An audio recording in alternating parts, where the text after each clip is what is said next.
ওনার সকালের উঠা মানে ঘুম থেকে উঠছে 11টা 11:30 12টা বাজবে মেবি। উঠার পর ওকে আমি খাওয়াইলাম, খাওয়ানোর পরে মানে হাত মুখ মুছে খাওয়াইছি। সবকিছুই কমপ্লিট করানোর পরে বাজারে লিস্ট করতেছি। ওই বাচ্চা একটু কান্না করতেছে। বাচ্চার সাথে যদি আমি থাকি তাহলে বাচ্চা কান্না করে না, বাচ্চার আড়াল হইলেই বাচ্চা কান্না করে। তারপরে হচ্ছে যে মানে ওনার একজন লোক এসে বলতেছে যে মানে ওনাকে একটু সলিড খাবার দেওয়ার জন্য।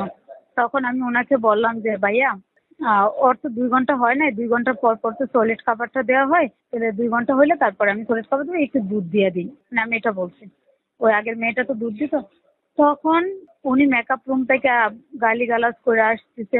আসার পরে আর এইভাবে তো আমাকে গালিগালাজ তো করলোই, তারপর লাস্টে বেলা আমাকে তো অনেক মারধরও করলো। মানে মারধর করতে বলতে মানে আমার চোখ, এই বাম চোখ দিয়ে এখন আমি কিছু দেখতে পারি না। তারপরে হচ্ছে যে আমার কান দিয়ে কিছু শুনি না, আমার মাথায় বেশি আঘাত করছে। এভাবে আর কি মানে আমি সেন্সলেস হয়ে গেছিলাম, নিচে পড়ছি উঠছি, মানে ও এভাবে মারধর করছে। হাতে হাতে পুরো হাত, মানে ওর হাতই তো মানে একটা কিছু। ওর হাত কি আপনি নর্মালি মনে করতেছেন? মানুষের মাথা যদি মানে হাত দিয়ে মানে বলের মতো আপনি শক্তি জুড়ে কাপড় দেন তাহলে কি এটা মানে আরো কিছু লাগে, লাঠি লাগে? আমি তো মনে করি না লাঠি লাগে। ছিল সাথে একজন ছিল, আমাকে মারছে, উনি তাকায় তাকে দেখছে, সেটা হচ্ছে সৌরভ। উনি ফিরায় নাই, উনি আমার সামনে দাঁড়ানো ছিল। উনি ছিলেন, আমি ছিলাম, আর ওই পরি ছিল। অ্যাবেল আমার সাথে হয় নাই, তবে আরো মেয়েদের সাথে অ্যাভেলেবেল নাকি হয়েছে।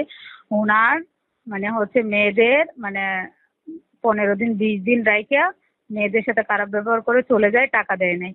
আমি আপনাদেরকে নাম্বার দিই, প্রয়োজনে জানতে পারেন। আমার ওনার পার্সোনালিটি নিয়ে কোনো কমপ্লেন নাই। ওনার পার্সোনালিটি ওনার বিষয়, সেটা নিয়ে না। উনি আমার গায়ে হাত তুলতে পারে নাই, উনি আমাকে এভাবে মারতে পারে নাই, এটা হচ্ছে আমার কমপ্লেন। আর উনি মানুষের সাথে বাজে ব্যবহার করে, আমার সাথে করছে, আরেকজনের সাথে করতেছে। হ্যাঁ, এটা উনার অভ্যাস। মানে এটা এটা তো মানে মানুষই দেখতেছে। ওনার ড্রাইভারে কমপ্লেন করতেছে, ওনার হাজার মানুষে কমপ্লেন করতেছে। যেমন আজকে আমি কমপ্লেন করলাম, ঠিক না? কালকে আরেকজন কমপ্লেন করবে যে বেতন দেয় নাই, কাজ করে আসছি বের করে দিছে। না না, কেউ আমাকে বলে নাই, ওনারা আমাকে বেরোতে দেয় না। ওইখানে থাকলে তো আমাকে ওরা মেরে ফেলতো, বুঝছেন? ওইখানে যদি আমি থাকতাম তাহলে মানে ওরা আমাকে মেরে ফেলতো, গুম করে ফেলতো, বলতো আমার ফ্যামিলিকে মেরে বলতো যে ও মারা গেছে। বুঝেন নাই? 999-এ ফোন দিয়ে আমি বেরোছি।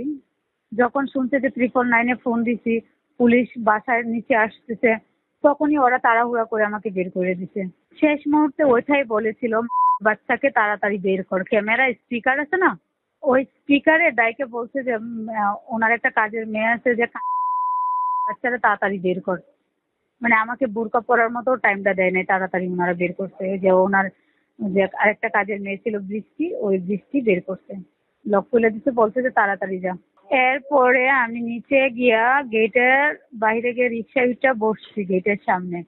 আমি হাঁটতে পারতেছি না। রিক্সায় বসার পরে পুলিশ আসছে, পুলিশের সাথে কথা বলছি। বলার পরে রিক্সাওয়ালা আমাকে একটা সিএনজিতে তুলে দিচ্ছে। ওই সিএনজিওয়ালা আমাকে কর্মেটোলা হসপিটালে নিয়ে গেছে। কর্মিটোলা হসপিটালে নিয়ে যাওয়ার পরে মানে ওইখানেও আমি অনেকক্ষণ পরে ইঞ্জেকশন দেওয়ার পরে একটু সুস্থ হয়েছে। ওনারা বলছে আমাকে যে যেহেতু কমতেছে না তাহলে ঢাকা মেডিকেলে যাওয়ার জন্য। পরে আমার সাথে কেউ ছিল না, আমি ঢাকা মেডিকেল যাইতে পারি নাই। আর এখন বর্তমানের অবস্থা হচ্ছে যে আমার চোখ, এই যে বাম চোখ আছে, ওই চোখ দিয়ে দেখতে পারি না, মাথায় যন্ত্রণা অনেক, কান দিয়ে শুনি না, এই যে মাথায় থাপড়াইছে না, এই হচ্ছে। ওইখানে আমি কাজ করেছি, 5 তারিখ আমার মাস শেষ হবে আর কি, 1 মাসের। মানে ওইটা রাত্রে দিনে 24 ঘন্টাই করতে হইতো, এটা কোনো নির্দিষ্ট টাইম ছিল না। উনি বলছে যে আমাকে শুধু বাচ্চার এজেন্সি আমাকে বলে দিছে শুধু বাচ্চার কাজ। হ্যাঁ, বাচ্চার কাজের কথা বলে দিয়ে উনি আমাকে অনেক কাজ করাইছে। মানে রাতে 3টা বাজে উঠে বলে ভাত রান্না করার জন্য। মানে 3টা বাজে 4টা বাজে ভাত রান্না করে, 2টা বাজে শুয়ে কি কেউ 3টা বাজে রান্না করতে পারে বলেন?